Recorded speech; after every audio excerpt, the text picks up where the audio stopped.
There you go. All right. Now, this call is super exciting. We have been waiting for it, and I'm sure you all have been too, judging by the amount of people that are pouring in. This is awesome. We have the man, the myth, the legend, Gary Keller, who, just in case you've been living under a rock somewhere and don't know who he is, and who gets it right? Let's see. No, I'm just kidding. Co-founder and executive chairman of KWX and Keller Williams Realty, which just happens to be the #1 real estate company in the world by agent count and by volume. So Gary, as you can imagine, is a super busy man, and he was very excited to be on this call and happy to be here. But given that he really, doesn't have quite that much of a control over his time in case something comes up, we pre-recorded this. So we met with him and asked him the questions that y'all had sent us to ask him. So Jason, do you want to take it from here and tell them how the call is going to go? So we're going to get right into the record mode, Anjali and everyone. We're going to play the video recording, the interview of him from about 2 weeks ago. And that's about half an hour. And afterward, would love to get your ahas, especially in the chat, what you got from what his insights, incredible insights, because it's not just about luxury. You'll see this when you watch it. But what are your ahas? What are you planning to implement in 2023? So let's chat about that, but let's roll, Anjali. We're on mute, I believe, Anjali. I believe you're on mute. Would not be a good Zoom call without someone saying that line, right? has to be. All righty. So I am going to start sharing my screen and playing the video, as well as streaming it live on Facebook. So forgive me if anything does not go as per plan. And here we go. Can you see it? Yes. Please mute. Good morning, and thank you for joining us for a very special Let's Talk Luxury call. We meet every first Wednesday with like-minded agents with an objective of connecting luxury-focused agents with luxury industry leaders. I am Jennifer Scales. I'm here in Tampa, Florida with Anjali Gill, and Jason is down in South Florida in Miami. And we are very excited about our call today. So we're going to jump right into it without any further ado. Anjali, would you like to introduce our special guest? Thanks, Jen. Well, our guest today needs no introduction. In fact, none of us would even be here if it were not for you co-founding this amazing company. So thank you for doing that, firstly. And without further ado, I give you Mr. Gary Keller himself, chairman, co-founder, and CEO of Keller Williams. Welcome, Gary. Good morning. Good to see you guys. Great. Well, I think if you're okay, we're going to jump right into some questions that we've received. Please. And I've got the first one, which is kind of fun. What is your favorite luxury brand, non-real estate, and why? What sets them apart to you? Oh, that's a great question.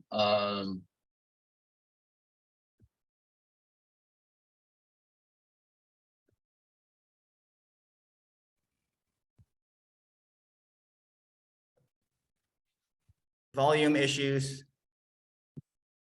Can't hear. Can't hear. Anjali, you muted the video, I believe. You need to roll it back.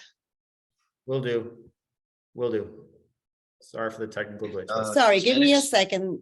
Right. They have wonderful men's Just gonna products, pause that. shaving Give me a product. In You particular, can't be on mute. that you can replace in the market. Yeah. They make a very specific couple of men's products that nobody has. Sorry, nobody people even just. comes close to matching. But just great service. It's Okay, I am extremely sorry about that. Give me a second. Yes, sorry about that. I'm going to rewind it. Can you hear me? Yes. Yep. Okay, let's start it from here again. Luxury brand, non-real estate, and why? What sets them apart to you? Oh, that's a great question. One of my favorites forever is Mario Badescu. Have you ever heard of them? Yeah, there you go. So yeah, so they started out as a small spa in New York City, actually in a basement, and then they started developing their own products. So go check them out, Mary Badescu. And what I love about them is, and it's still affordable luxury. It's a higher priced cosmetics, right? They have wonderful men's products, shaving product in particular, that you just can't replace in the market. They make a very specific couple of men's products that nobody even comes close to matching. But just great service. You know, it's a great product, unique to what they do. You can't get it anywhere else. And it's on the high end, but it's not unaffordable. But you're going to pay a little more for it. But they're consistent. Their product is the same year in and year out. Anyway. Ever heard of Well, them? I wrote that down for Christmas. That's for I sure. was just gonna say, now I know what to get my husband. Thank you. Very Badescu. Yes, absolutely. Well, if you have zits, you know, it seems like the older I get, the more zits I get. I keep asking my wife, what is that? She goes, you're reverting, you're getting younger, Gary. But yeah, there's products for men for that. That's pretty amazing. So I would say Mary Badescu. You know, the other one I would say is that comes quickly to my mind is Porsche. I stumbled into that years ago. I used to drive a Ford Hybrid Escape when my son was in high school, because I didn't want him to be raised in any sort of an entitlement or privileged environment. So I guess I could have driven any car I wanted. And in fact, I drove a Ford Hybrid Escape, which was a great car, by the way. All black, by the way. Of course. But after he graduated, I went, the second that Porsche made a hybrid, I went straight to that product. And, you know, all I could say about them is that product works every day, every second I'm in that vehicle, it does exactly what it's supposed to do. And I've owned several now, they're SUVs, and never been in for repair, never had 1 ounce of problems. Exactly what you would expect from any product, whether it's luxury or not. It works when it needs to work, and it never has any issues. Which is more than I can say for my Tesla. Yeah. So it's just been a great brand, regardless of the pricing of it. But yeah. Good to know. No, that's on the Christmas list too. Mario Badescu and Porsche. Got it. All right, thanks, Jason. Send me one. Yeah. Gary, so a follow-up question for you. As you teach us in 36, 12, 3 and Win with Seller, the courses that you offer, that Keller Williams offers, everything starts with mindset, even before lead generation. So my question to you is, what advice can you give us in terms of thinking bigger as a CEO, chairman, co-founder of the largest real estate company in the world? What advice can you give us in terms of thinking bigger to excel in luxury real estate? Wow, that's a great question. And I don't know that I don't think that question is exclusive to luxury, right? The secret to thinking big is thinking big. And I know that sounds stupid, but you just have to give yourself over to it, Jason. And when we say think big, I want to be real clear. I mean, think best. Because by the way, when you say think big, you could say, well, I'm doing X, and if I doubled that, that would be thinking big. And I look up and I go, yeah, but you're going to have the same problem, right? At the end, if you succeed, you'll still have built a box around double. So my advice, just in life, is be your best, live your best life, and be willing to give yourself over to the idea that you could be the best. And let's take that as, in your market, selling more luxury real estate than anyone else, providing the best, right, which would make you the best service, the best reviews. Now, use that as the criteria for running your business. And it's tough. I mean, you know, I use that as a criteria, and I fall short on a regular basis, but it's the criteria that I use that makes my life special. And that's the trick. That's the trick. So when you think about thinking big, if you just, erase the word big and put the word best in there. Because here's the truth is, and this is why I kind of love the symbol of a pyramid. What I love about it is it explains to you that if you want to be average, that's at the bottom. And there is a million ways to be average. There's a million ways to have an average relationship with your significant other. There's a million ways for you to be an average realtor. There's a million ways for you to have an average service to your customers, blah, blah, blah. There's a million ways. But as you say, but I want to excel, I want to be best. Well, that's up here. And there are just a few ways to do that. There aren't a million ways to do that, which is why when you get the average people in a room, they have a lot to talk about all the different things they're doing. But when you get the best in the room, they sound very eerily alike. Because it's a very narrow way to think and behave if you want to be the best.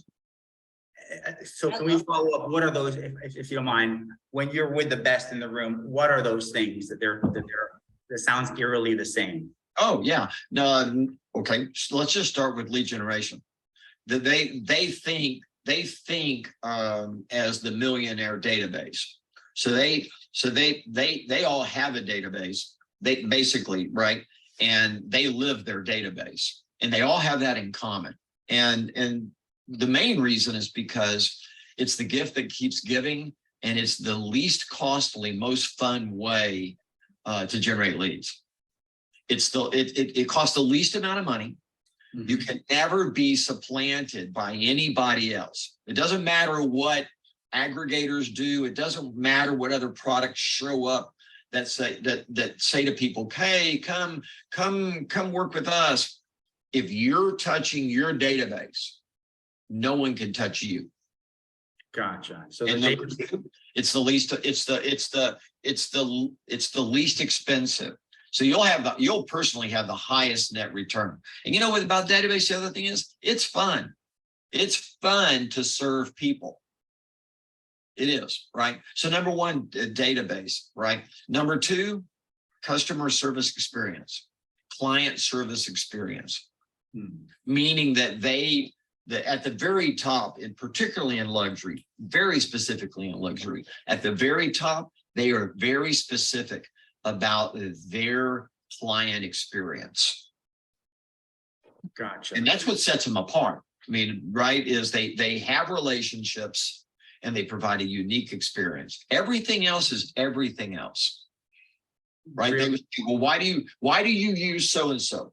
And the answer is going to be, number one, they feel like family or a friend. They feel like a confidant. They feel like a mentor. They care about me. Right? And number two, they're accessible and they provide an amazing experience. I have no complaints. That's it. That right? You feel like if you could get your database, or at least your key, foundation of your database, if you can get them to say you feel like a friend and a mentor and a confidant and a consultant, and you provide an amazing experience. That's it. Because you can't beat that. There's nothing in the world that's going to beat a relationship with an experience. Nothing's going to beat it.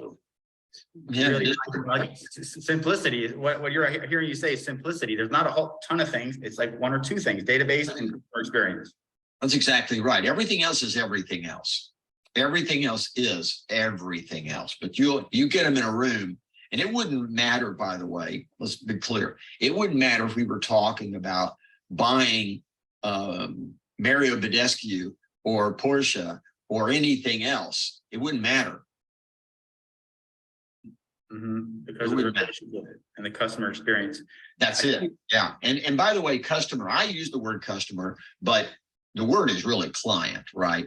Particularly at the luxury level, if we're being specific, it's a client experience, and they feel the client right? Because client actually is kind of a little step above customer. Yes.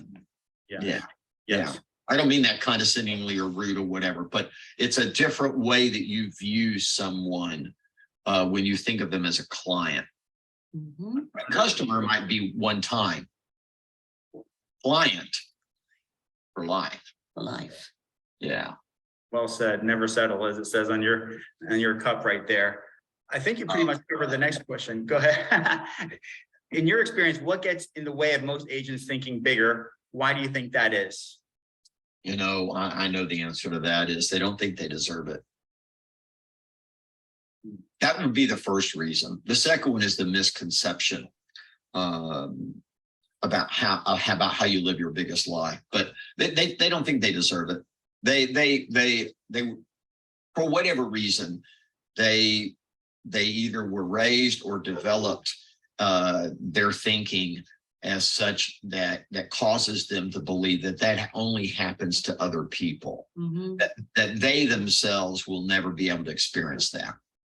And they don't deserve it, right? It happens to someone else. And so the men and women that live their best life are the men and women that believe that they deserve it and they have every right to have their best life. And it's not ego. It's not a bravado. It's not a chest thumping, look at me, look at me, look at me. It's simply, I have a right, right? If it's to be, why not me? Mhm. Absolutely. Right. Now, that was a big aha for me because I grew up with a poor self-image.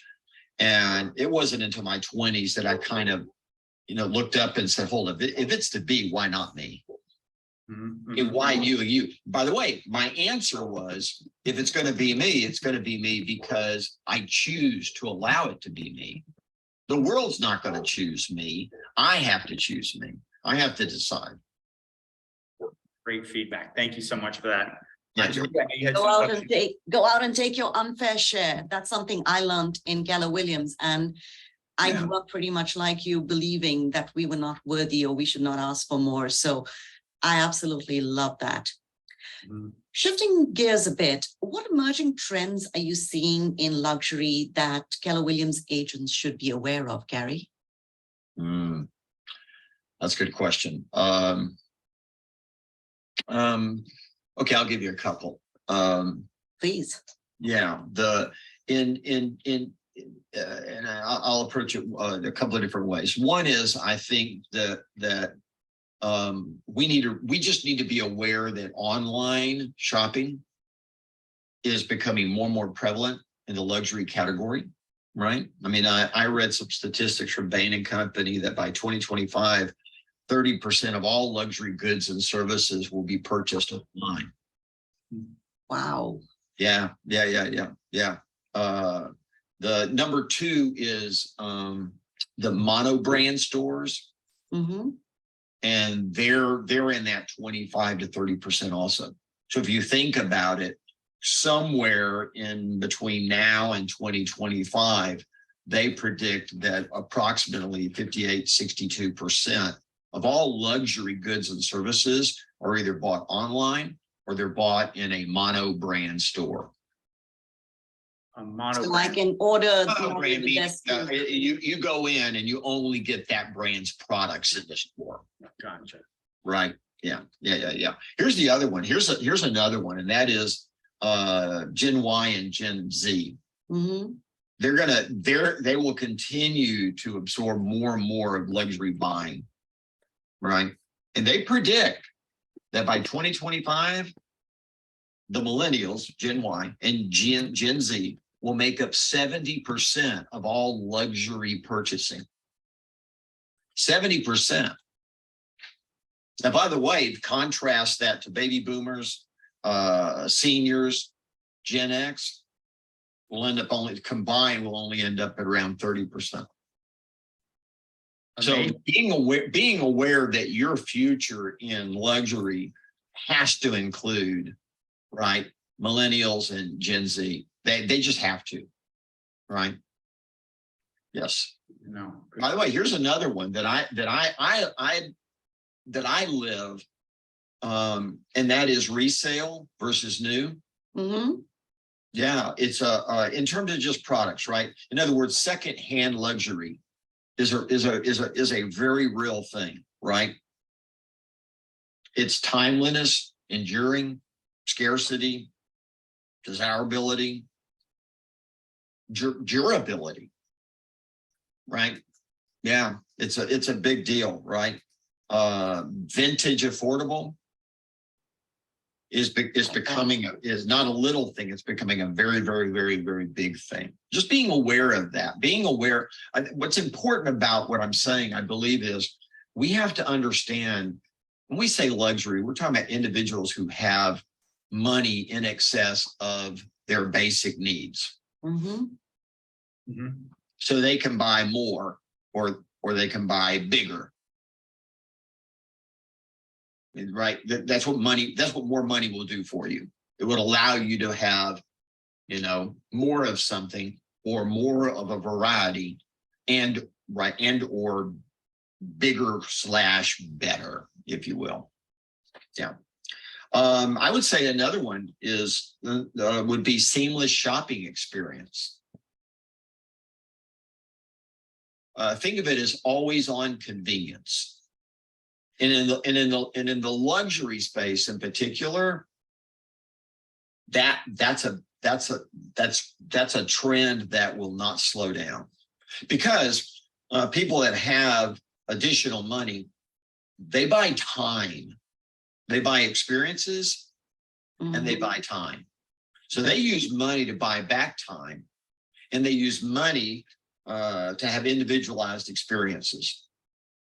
And it's really important that we understand, but in those last two really matter as it relates to real estate and our unique client experience, right? Always on, convenient, individualized experience. That's taking white glove service to a whole other level. Yeah, absolutely. Yeah. And a couple others that I think are really important. I think that, at least this is my observation, that consumption in the luxury category is going from conspicuous to conscious.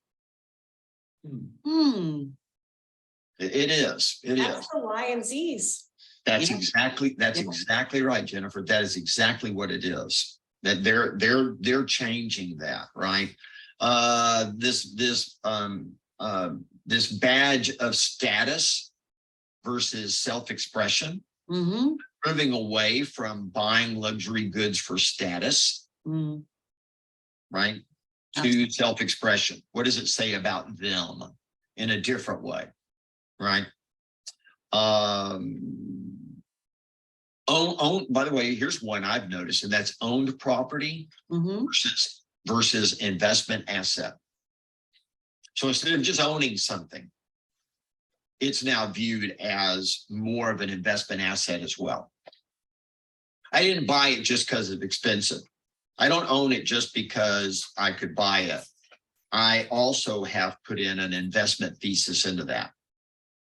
And you're talking about beyond just real estate? Yeah. I'm talking about, real estate though, most definitely, but I'm talking in general as well. And that is when they go to write a check, what you're seeing, and again, this gets back to millennials and Gen Z, and that is they see they're more and more are seeing it as not a dollar wasted into something I own that immediately depreciates, but something that I bought that has an investment quality to it. Some examples might be, what would you say, non-real estate? Anything. I mean, again, the old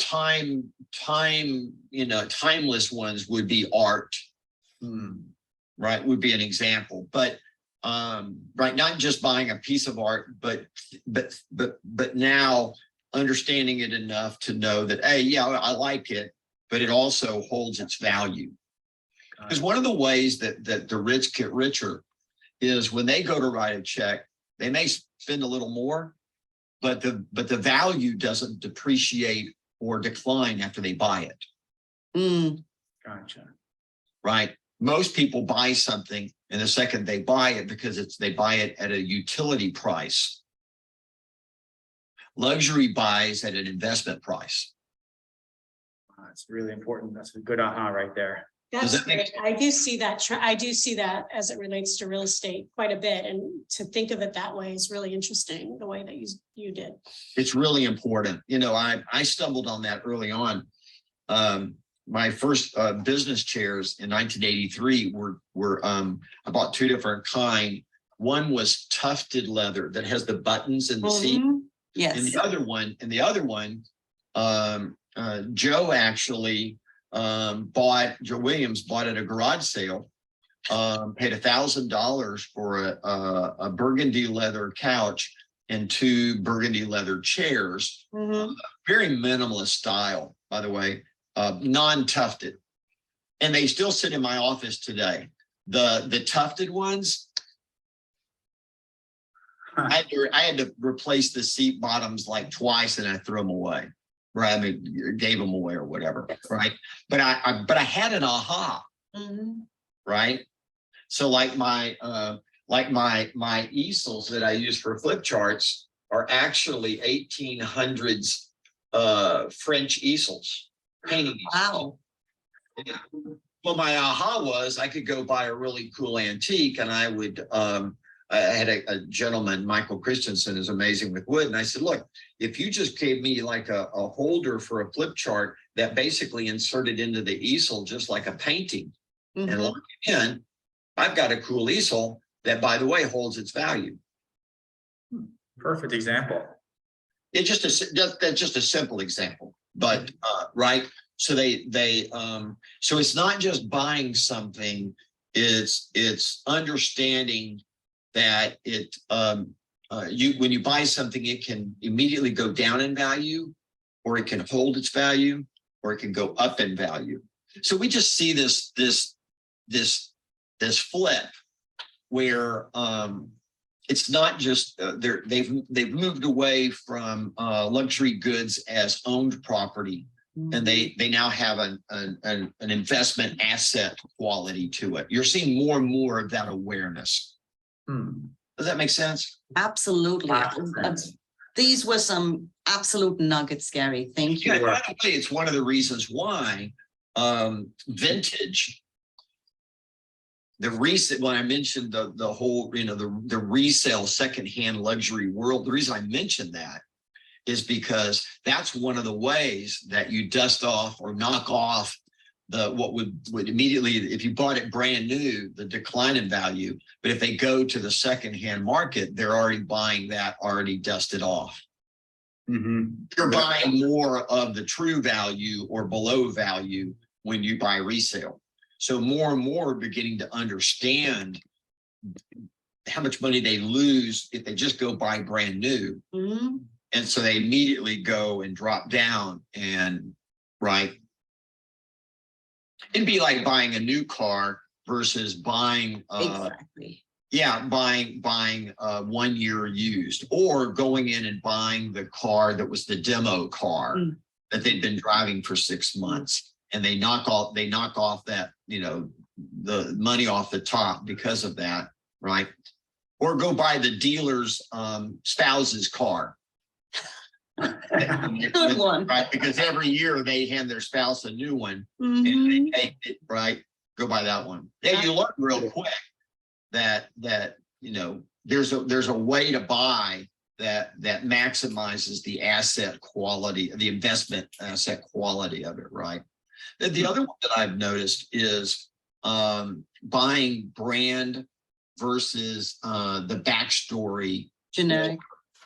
Well, no. Buying because it's brand, this is whatever, versus the backstory and cultural credibility around what they bought. So it's not just a brand. I didn't buy it for the brand anymore. I bought it because of what it says about me, right? Does that make sense? Yes. Yeah. Brand still matters, but they're again, Gen Z in particular are holding the brand to a higher standard. Instead of it just being a brand, they want to know who the company is, what they stand for, right? And what it says about them if they are wearing, consuming, enjoying that product. And again, you could think about this in your real estate business and ask the question, when people do business with you, what's your backstory? What is your cultural credibility that you give to them because they use you? Very important. I love that. That is so interesting. Yeah, but it's important. It is very important, and I don't think we think about it and emphasize it enough. I'm going to be using that. No, we don't. And the truth is that matters no matter what your price range is. I want to be clear about that. But at the luxury, where people have the way they spend their money has more discretion. There's more choice. When there is more choice, then you have to understand what the criteria for choice is. Does that make sense? So you Absolutely. have to have the experience, you have to have make it easy, plus you have to have that backstory. So there's a third component. Yeah, who are you? Yeah, as a realtor, who are you? What do you stand for? What are right? Who are you? And how do you interact in the world? So when people do business with you, what does it say about them? If it says nothing, then eh. But on the other hand, if they have a sense of pride that they do business with you because. Absolutely. And you could say, yeah, and by the way, we know in luxury that more so than any other price point, they're asking for referral. They're saying, who do you use? You know, who would you recommend? Right. So we know that we get a fair amount of success over time in a luxury category by who we do business with and who they refer us to. Right. So they're right. But in the end, it's still going to come back to that backstory and cultural credibility. It's going to come back to, in the end, what does it say about them to use you? Yes. And if you're clear about that, right, and you go out and you demonstrate into the marketplace that's who you are, it becomes a real attractor. And I think we're going to see more and more of that, not just in luxury, but definitely in luxury. You're going to see more and more of it. That's great. Wonderful. Jen, you want to get the last question? Whoa, last question. That's awesome. Sorry, no, we would love to hear from you. Stress. We need more, so we're honoring your time. We were told we only got half hour of your time. There you So go. Yeah. We know you're busy. Okay, so the last question, and I do think we've addressed it a little bit, but we'd like to end on it with a just with your point of view. When it comes to being an agent in the luxury market, what is the one thing that you think we should be doing that would make everything else easier or unnecessary? Yeah, I think above all else, define your client experience. It's the one thing, because that's what you market. And that becomes that's not only who you are, it's how you market and it's what you market, sorry. And it's how people relate to you and it's why they refer you. So that client experience is more important than anything. Brady's defining moments, if you will. Yes. Yeah. Absolutely. It is the issue, right? Yes. Everything else we've talked about definitely ladders underneath that, right? That whole idea of how they identify with you and what it says about them to do business with you, that's all layered into that experience.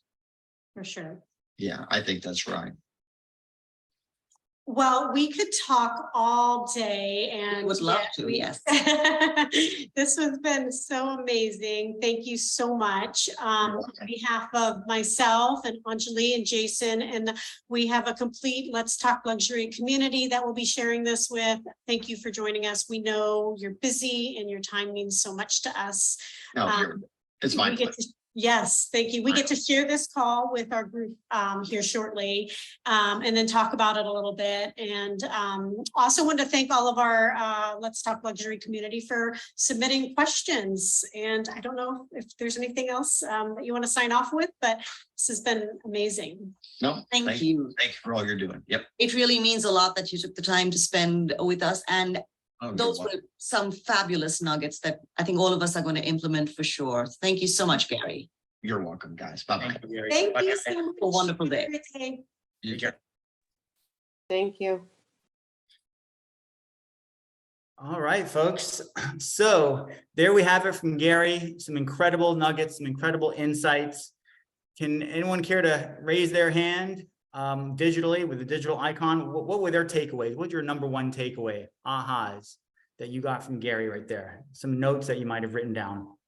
I know I've got some. I've got Mark Benson over here in Naples. Go ahead, Mark. What are your thoughts? What did you get? Take You know, away? I thought it was interesting, some of the information that he shared from the Bain report and his conversation around the millennials and the Gen X's and the rest, that we oftentimes assume that we're going to focus on the baby boomers because they have the most disposable wealth and they've earned their position and that sort of thing. But many of the younger generations are inheriting money, and to ignore them is at your own peril. Well said. Well said. Just the fact that to me, it was an insight.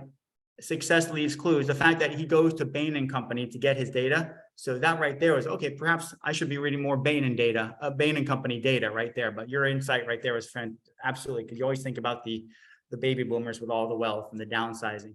Alex in Green Bay, Wisconsin, what are your thoughts? Absolutely. So the biggest thing, and the one phrase that sticks out to me, is luxury is buying at an investment price, not a utility price. And that obviously in real estate makes perfect sense in terms of future investment and future value, but client experiences and everything else like that, they are going to be willing at a luxury level to do business with somebody because it's as much an investment in them and what it defines them as a buyer, as a seller, as an investor, as much about like, hey, I just need somebody to fill out a contract. So investment price over utility price, gold. Love it. Thank you so much, Alex. Appreciate that. And we've got KW Village Square in New Jersey with Josue Barros and also with KC. What are your thoughts? I see your hands raised there in the training room. Hi, Jason. Thank you for including us on this opportunity. It was great. Absolutely. One of the things I thought was really valuable was understanding the form and function is the most important thing to the luxury consumer, or will be, versus the status and how you create that value. Absolutely, Casey. Absolutely. Another great nugget. Great nugget. How about you, Kim? Kim V? Oh, Kim hello, Vaughn, Jason. Toronto. Yes, here from Hey. Toronto, Canada. Even though I was driving and wasn't able to take notes, so many great nuggets stuck out. So again, it was from that report that 70% of all luxury goods purchases will be purchased by Gen Y and Gen Z, and that Gen Z are holding their luxury brands or purchases to a higher standard. So what do we stand for? What is our story? And to define that was amazing. Awesome. Great insight. Thank you, Kim. And you know what, Kim? The good part is you can focus on driving. And when you get to the office today or tomorrow, we will post the entire recording onto our YouTube channel, and you'll be able to see it there and take all the notes possible. I know there's so many notes that I'll be able to go back and retake them and implement them. So thank you for organizing that. Oh, absolutely. And I think we've got Kimberly who's had her hand up for a bit. Let's hear from you, Kimberly. Good morning, everyone. My biggest takeaway is defining your client experience. You know, we started out with the Porsche story. You know, I think of, you know, going to boutique firms, boutiques, how they treat me when I walk in, especially like that recognition of who I am and remembrance. It has me thinking, okay, during this holiday season, I need to go back and redefine my experience from the step one after the buyer's consultation, the follow-up, what happens next, and things of that nature, because you want to have a glowing experience so that your clients rave about you with other people. And that's what will set you apart from your competition. Thank you. Thank you. Well said, Kimberly. Well said. And we have a Mercedes Erhahan. Mercedes, your hand is up. Yes, good morning, everyone. Mercedes Arahan down in Southern California. One of the ahas that stuck out for me was Gary mentioning that 30% of luxury goods are purchased online. My mindset went to client gifts and how I can partner with some of these companies and allowing people to choose their closing gift based on a luxury brand. Another great nugget. Great That nugget. is a great idea. You're welcome, everyone. Love it. And that's what this community is about. It's all about sharing and growing together. Thank you. Awesome. Awesome. Jeff, I see your hand is raised. Jeff Gultz. Hi there. Hey, Jeff Gels, Green Bay, Wisconsin, and also Florida, St. Pete's. By Gary's own admission, if you're not well versed into things outside of just luxury real estate, including Rolex and the spa he was talking about, how are you going to build a relationship with luxury unless you know those things? So I think experience outside of luxury was important to understand, including cars or whatever. Great point. Great point. What do you stand for? Do you have an in-depth knowledge of something outside of real estate is what you're saying, correct? You know, these are accomplished people. They're probably own companies or whatever. You better understand what they did. And even in the referral system, if they're going to refer it to a friend, you better be more well-versed than just luxury real estate. Great point. And if I can just say something, for instance, being a member, there's an agent in our market. She's a member of the Porsche Club, right? And so it's a luxury brand. She's hobnobbing. She's going to breakfast every weekend with about 10 or 20 other Porsche owners. So they have this in common. These people know what she stands for. She just happens to be in real estate. Think of all the other brands that are out there that we might consume or use, and getting involved or even creating a group around that product like she's done, right? Something to consider. Or maybe you're into boats or something. And any other brands that we could have that type of ulterior group that you just happen to be the realtor? Anyone can think of anything? Yachts in South Florida, boating. For sure. Sailing, because it doesn't necessarily have to be, you don't have to have that $1 million to $3 million yacht or $4 million yacht. Maybe you can be into sailing. Maybe it can be something else that is more affordable. I just wonder if there's any other things that one can, high-end cars. I see Kathy, Heidi here in the Coral Gables, golf karting. She has a golf cart around town. Flying, Alex says, Alex Young, member of your golf club. Biking, Aggie says. Yes. There's skiing, there's Equestrian. on a lake, pontoons, jet skis. There's so many things. There's interest in everybody's home, right? Just look at the pictures or how they're decorated. You'll figure out what their key is in their house. Are there shopping clubs? Sign Jen up. So Christina, let's hear what you have. One of the things that stuck out to me was when he was talking about people buying brands, but not the way, for who, look at me, I have this Louis Vuitton purse or this Hermes bag, that they're buying the backstory. And I know I have two, millennial daughters, and they research everything. They look up what the backstory is. So I think that when Gary mentioned that about the backstory and cultural credibility, that's really important in creating our value proposition. Who are we? What do we actually stand for? Why are we in this business, especially in luxury? Why do they need, why are we more beneficial than the average realtor in their search for their investment? Every home is an investment, whether they're buying $100,000 or a $10 million property, it's still an investment, and the largest one that most people make. So identifying our backstory and communicating that, why we're doing this, I think is super important. The why. Yeah, so true, Christina. There's that famous, oh gosh, he's got a best-selling book and his name escapes me right now. He's from Canada. He said, the why is more important than anything else, why you're doing it. That's what will give you connection So well said, well said. And then Susie Kopp in South Carolina, what are your thoughts? Hey, Jason, it was fantastic. Conspicuous versus to consciousness. Gary spoke about that. Can you elaborate a little bit more? I for some reason, I just didn't grasp onto what he was saying. Anyone care to share their insight into what he said, their perspective, their interpretation of what Gary said in that regard? Status equals self-expression is kind of what he elaborated on, but I didn't know if anybody had any more to say about that. I think that just goes into what we were talking about with being aligned with the brand's principles and not necessarily buying a bag or a product because of the status, but how it represents you is what was my personal takeaway from that. Yeah, more the personality and the backstory than the price point, really, which is what luxury has always been. It's just been the dollar sign. Now it's really talking about what goes behind that. Yeah, great answers and great questions, Susie. Heidi? Something that struck me this morning is I was reading that Justin Bieber and a few other artists are, when they travel, focusing on wellness. So they're taking ice baths, and it's more about their experience rather than just being crazy on the road. So for me, that sort of defined it. Well said, because they could have any luxury product they choose. Yeah.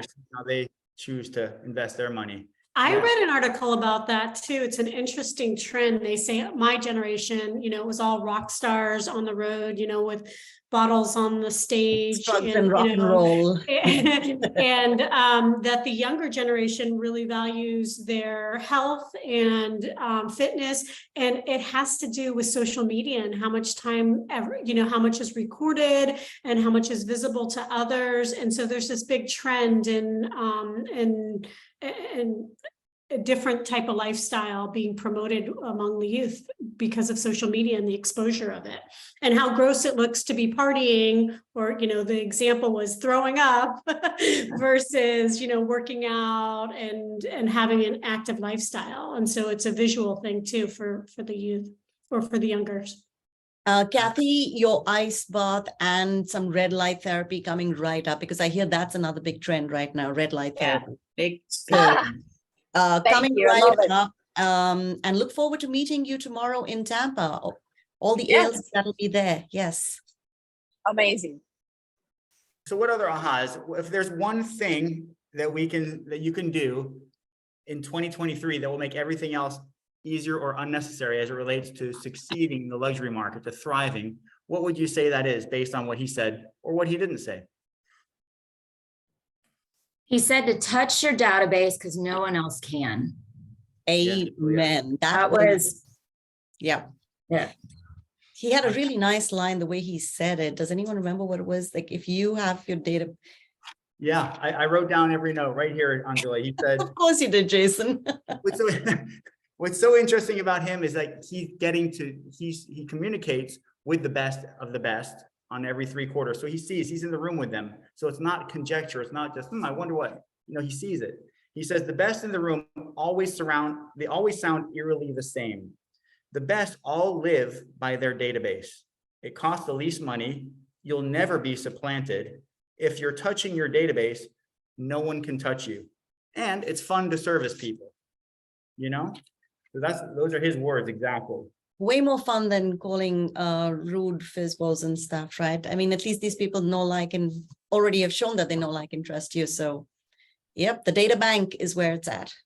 Exactly. And just implementing in KW Command and really organizing yourself around it with events. He also said, if there's any other notes, client versus customer, in terms of thinking big, he said, don't think big, think best. That was his thing. Don't think bigger. How can we be best? Now, I'd like to say that the Lucido group, I've heard Bob Lucido, Anjali, your team, he said that our goal wasn't to be the biggest with their 1.4 billion in sales. It was to be the best, the most respected, right? So that's an example, embodiment of what Gary was saying right there, right? Think to be the best, not the biggest necessarily, because you will probably get to be the biggest if you are the best. There's a possibility. Absolutely. And that's why the Lucido groups really stands for that kind of luxury and that quality. And I'm so proud to be part of it. Awesome. Absolutely. Susie, did you have another thought or was your hand just still up? Oh, okay. Wonderful. Anyone else? We've got a few more minutes to go. Well, in which case, we'd love to remind you, I know Jen has been doing a fabulous job of putting it in the chat, but feel free to visit our YouTube page, take a look at some of the past calls we've had. We've had Bob Lucido, we've had Brady Sandel, we've had Caroline Huo, we've had some fantastic people. So do visit us, but more than that, please send us recommendations of who you think you'd like, to have us here and share with people on this call. We'd love to hear from you and get them on the call. Absolutely. So I'll take a minute to close up, and there are a lot of new guests on. So I wanted to remind everybody, first of all, thank you for joining us. We meet every first Wednesday. This is the first recorded call because of Gary's schedule, but it's usually the format is very much, even with Jason Abrams, very much open dialogue and engagement. And so we think that's one of the best things about our calls. If you received an email, then you are good. You will receive an email with the recording. I know I've killed the chat box with instructions, but if you want to be added on the email list, there's a link. We have a YouTube channel where we put up all our library of videos. You can view them at any time. That link is there. And we just opened literally days ago our Facebook group so we could post things there as well and have some dialogue and exchange of referrals and all sorts of activity and engagement. So check out those 3 spots, or at least 2 destinations, and then email us. And again, we meet every first Wednesday at 11 o'clock. Our next call is January 4th, and you'll get an announcement soon about who the guest speaker will be. And certainly if you have any recommendations, we'll reach out to them. We'd love to hear about that. And I think that's it. Jason, Anjali, anything else on your end? Thanks for joining us and happy holidays. I believe Liz Hatch had her hand up. So let's give it 1 second, please. Hi, Liza Hod of Nashville. Liza, sorry. Okay. My apologies. No worries. But I was just saying, individualized experiences. Our team takes everyone out on a tour of Nashville and Middle Tennessee, and I take into account their likes and hobbies. And so if they like happy hours, I'm taking them to some happy hours, breweries, dog parks, different trails, etc. But it's all individualized and specific to each client. Great idea. Thank you, Liza from Nashville. Thank you for Fabulous. joining us with your market center today. And my apologies on getting your name wrong. Sorry. It happens all the time. Yes, and thank you all to the groups and market centers that joined us. Casey, I didn't see you. I was looking, but I know you had a few groups with us. Thank you. We're over here. Thank you. Okay, I can't see you with all the boxes, but I was hoping you joined us, so thank you. And thanks to everybody to help promote it, and we'll share it with you so you can share it with others. Happy holidays, everyone, and have a fantastic, luxurious 2023. Thank you. Bye-bye. Bye. Thank you. Peace out.